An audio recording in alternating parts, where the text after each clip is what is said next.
गुड़िया के पिता तेल बेचने का काम करते थे। गुड़िया रोजाना अपने पिता रोशन को तेल में मिलावट करते देखती। पिताजी, आप ये तेल में रोजाना क्या मिलाते हैं? बेटी, मैं तेल में एक केमिकल मिलाता हूँ जिससे 1 लीटर तेल 10 लीटर बन जाता है और हमें ढेर सारा मुनाफा होता है। इसी तरह पैसे कमाए जाते हैं। आप उसे गलत शिक्षा क्यों दे रहे हैं? मैंने 50 बार कहा है कि मेरी बेटी को ये उल्टी सीधी बातें मत सिखाया करो। ईमानदारी से काम करने में तुम्हें क्या परेशानी है? 4 पैसे कम आएंगे लेकिन संतुष्टि से तो रह पाएंगे। अरे तुम अनपढ़ हो, तुम क्या जानो दुनियादारी।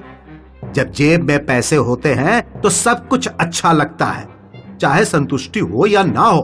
पैसों के बिना सब बेकार है। तुम अपनी संतुष्टि का अचार डाल लो कि मेरी बेटी मेरे सिद्धांतों पर ही चलेगी। पिताजी, मैं बड़ी होकर जलेबियाँ बेचना चाहती हूँ।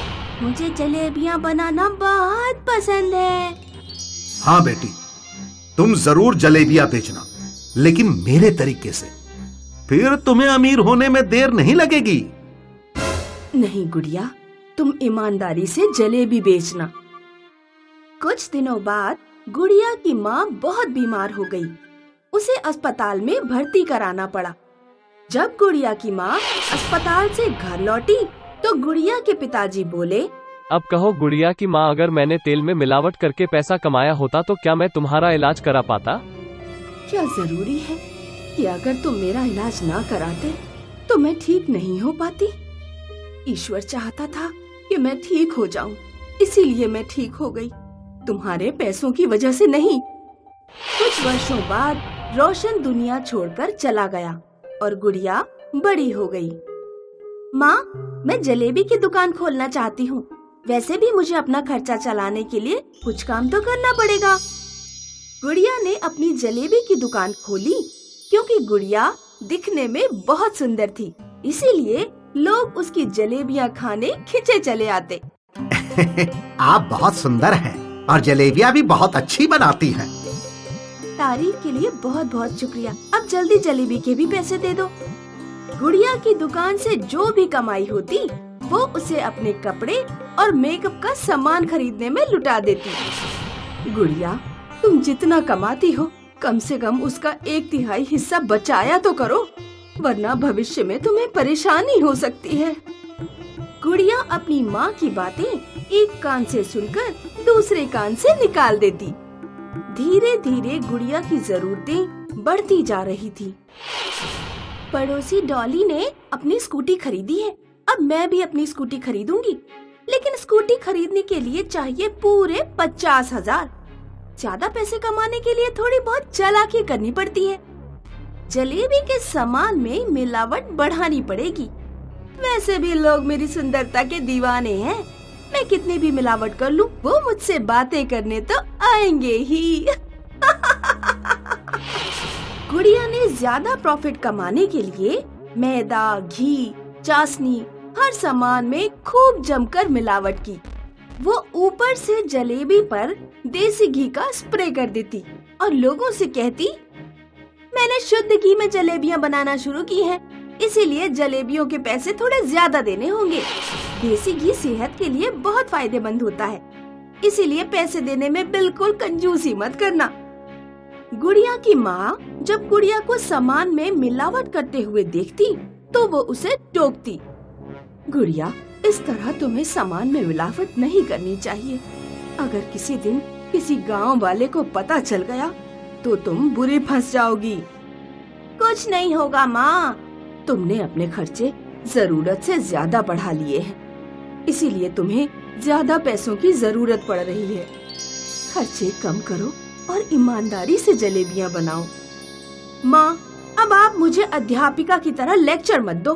मैं बड़ी हो चुकी हूँ और अपने फैसले खुद ले सकती हूँ। आखिरकार गुड़िया ने अपने लिए स्कूटी खरीद ली। अगले दिन जब वो स्कूटी चलाने के लिए जा रही थी तो गांव का प्रधान उसके घर आया। मेरे बेटे ने तुम्हारी जलेबियाँ खाई थी, उसके बाद से उसकी तबीयत बहुत बिगड़ गई है। उसे मैं हॉस्पिटल में एडमिट करके आ रहा हूँ। तुम्हारी जलेबियों की जांच होगी। मैंने शहर से टीम बुलाई है। गुड़िया की जलेबियों की जांच की जाती है और जांच करने वाले जलेबियों का कच्चा चिट्ठा खोल कर रख देते हैं। ऐसी अशुद्ध जलेबियां मैंने आज तक जीवन में नहीं देखी। सभी गांव वाले डॉक्टर के पास जाएं, क्योंकि अभी तक आप लोगों का बहुत नुकसान हो चुका होगा। हर गांव वाला गुड़िया पर थूकता है। गुड़िया और उसकी माँ का घर से बाहर निकलना भी दूभर हो गया। मुझे माफ कर देना माँ, काश मैंने आपकी बात मान ली होती। मैं पैसे कमाने के लिए अंधी हो गई थी। अगर मैं आपके बताए ईमानदारी के रास्ते पे चली होती तो आज मुझे ये दिन नहीं देखने पड़ते। मेदिनीपुर नाम का एक राज्य था, जहाँ शेरू नाम का एक चोर रहता था। शेरू भले ही एक चोर था, लेकिन दिल का अच्छा था। अरे वाह, आज तो मजा ही आ गया। भगवान तेरा बहुत बहुत शुक्रिया। मैं तो कुछ पैसे चुराने गया था और हाथ लग गई पूरी तिजोरी। अरे इसमें तो ढेर सारे पैसे हैं। शेरू ने देखा कि सड़क किनारे एक आदमी बैठा है और ठंड से कांप रहा है। शेरू आदमी को नोटों की एक गड्डी देते हुए बोला, लो भैया, अपने लिए कंबल और कपड़े खरीद लेना। शेरू जब घर पहुंचा तो उसकी पत्नी बोली, आज तो तुम बहुत जल्दी आ गए, अभी तो सिर्फ 3:30 बजे हैं। हाँ, आज मैं डाकू मंगल सिंह के घर चोरी करने गया था। घर में कोई नहीं था, इसीलिए सीधे गया, तिजोरी उठाई और चलाया। तुम्हारे साथ मुझे भी रात में जागना पड़ता है। तुम चोरी करना छोड़ दो, मैं कितने दिनों से कह रही हूँ तुमसे।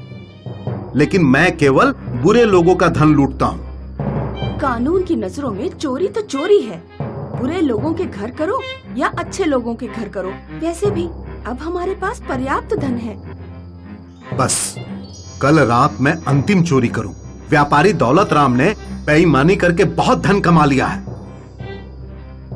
अगली रात जब शेरू चोरी करने जा रहा था तो उसकी पत्नी उससे बोली, सुनिए जी, अगर पकड़े जाएं तो मेरे दादाजी का जादुई चूरन ध्यान रखना। हाँ, मुझे ध्यान है। ये बात तुम मुझे हर रात बताती हो। मुझे तुम्हारे दादा के जादुई चूरन की पूरी विधि याद है।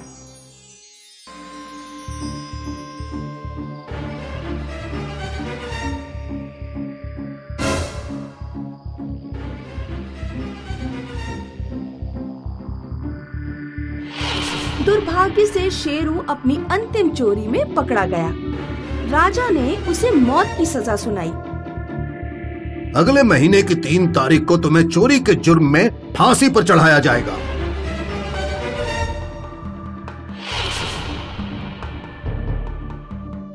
फांसी वाले दिन से एक दिन पहले शेरू को राजा के सामने पेश किया गया। क्या तुम्हारी कोई अंतिम ख्वाहिश है? अगर हो तो बता दो, कल तुम अंतिम सूरज देखोगे। राजा साहब, जब मैं छोटा था तो मेरे दादाजी ने मुझे जादुई चूरन बनाना सिखाया था। एक ऐसा चूरन जिससे पेट के सारे रोग ठीक हो जाते हैं। मैं चाहता हूं कि मरने से पहले मैं चूरन बनाने की विधि किसी और को सिखा दूं, ताकि मेरे मर जाने के बाद भी वो चूरन मनुष्य जाति के काम आता रहे। राजा के पेट में पुरानी कब्ज की समस्या थी। उसने बड़े बड़े नीम हकीमों से इलाज करवाया था, लेकिन कोई फायदा नहीं हुआ था। उसने सोचा कि चोर को एक बार मौका देने में कोई हर्ज नहीं है। ठीक है, तुम विधि मुझे सिखाओगे, लेकिन ध्यान रखना, अगर तुम्हारे चूरन ने असर नहीं दिखाया तो 1000 कोड़े लगाने के बाद तुम्हें फांसी पर चढ़ाया जाएगा। मुझे मंजूर है। मुझे कुछ महीनों का वक्त चाहिए और कुछ सामान भी। तुम्हें जिस सामान की जरूरत हो हमसे मांग सकते हो। शेरू बगीचे में पहुंचा। उसने पहले खूब अच्छी मिट्टी मंगाई।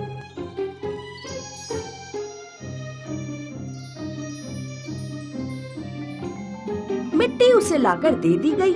उसने मिट्टी बगीचे में डालकर कई दिनों तक मिट्टी की सिंचाई की। फिर शेरू ने राजा से कुछ पौधों के बीज मंगवाए। जितनी भी जड़ी बूटियों के बीज चाहिए वो मैंने कागज पर लिख दिया है। इन्हें मंगवाइए। इन पौधों की पत्तियों से चूर्ण तैयार किया जाएगा। शेरू को सारे बीज मंगाकर दे दिए गए। राजा साहब, कल सुबह सूर्योदय के समय आप बगीचे में आइए। कल सबसे महत्वपूर्ण चरण है। अगले दिन राजा अपने मंत्रियों के साथ बगीचे में पहुंचा। आज हम बीज गाड़ने जा रहे हैं। आप में से वो इंसान बीज बोने के लिए आगे आए जिसने कभी चोरी ना की हो। मैं बचपन में पिताजी की जेब से सिक्के चुराता था। मैं बीज नहीं बो सकता। मैं तो मंदिर जाकर भगवान का प्रसाद चुराकर खाया करता था, इसीलिए मैं बीज नहीं बो सकता। राजा साहब। राजा जी, तो आप आगे आइए। मैंने बचपन में अपनी माँ के लड्डू चुराए थे।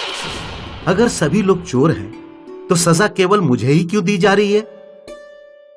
शेरू की बुद्धिमानी देखकर राजा बहुत खुश हुए। तुम चोर हो, लेकिन हो बहुत होशियार। मैं तुम्हारी फांसी की सजा माफ करता हूं और तुम्हें मंत्री के रूप में नौकरी देता हूं। शेरू जब घर लौटा तो उसकी पत्नी उसे देखकर बहुत खुश हुई। भगवान का लाख लाख शुक्र है कि आप जिंदा हैं। हाँ, दादाजी का चूरन अपना असर दिखा गया।